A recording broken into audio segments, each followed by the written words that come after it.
ചെറുകുറ്റിയെ വാമഭാഗത്ത് മാളികപ്പുറത്തമ്മയായിട്ട് അവരോധിക്കും. അവിടെ വെച്ചൊരു clear cut ഒരു വാഗ്ദാനവും കൊടുത്തു എന്നാണ് ചരിത്രം, ഐതിഹ്യം, വാമൊഴി. അതായത് ഏതെങ്കിലും വർഷം കന്നി അയ്യപ്പന്മാർ വരാതിരിക്കുന്ന, ആദ്യം വരുന്നവരെ കന്നി അയ്യപ്പന്മാർ വരാതിരിക്കുന്ന ഒരവസരം ഉണ്ടാകുകയാണെന്നുണ്ടെങ്കിൽ അന്ന് ഈ പറഞ്ഞിരുന്ന ആ ആഗ്രഹം നമുക്ക് റീതിങ്കിങ്, പുനഃപരിശോധന ചെയ്യാവുന്നുള്ള രീതിയിൽ. അതാണ് മകരവിളക്ക് കഴിയുമ്പോൾ മാളികപ്പുറത്തമ്മ എഴുന്നള്ളുന്ന ഒരു സംഭവമുണ്ട്. അവിടെ എഴുന്നള്ളി ശരംകുത്തിയിൽ പോകും.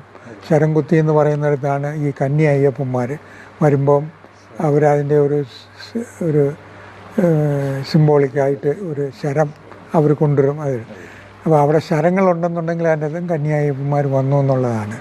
അപ്പോൾ ഇങ്ങനെ വർഷങ്ങളായിട്ട് വരുന്നു, കാണുന്നു, ശരങ്ങളുണ്ട്, ഡിസപ്പോയിൻറ്റഡ് ആയിട്ട് പോയി വീണ്ടും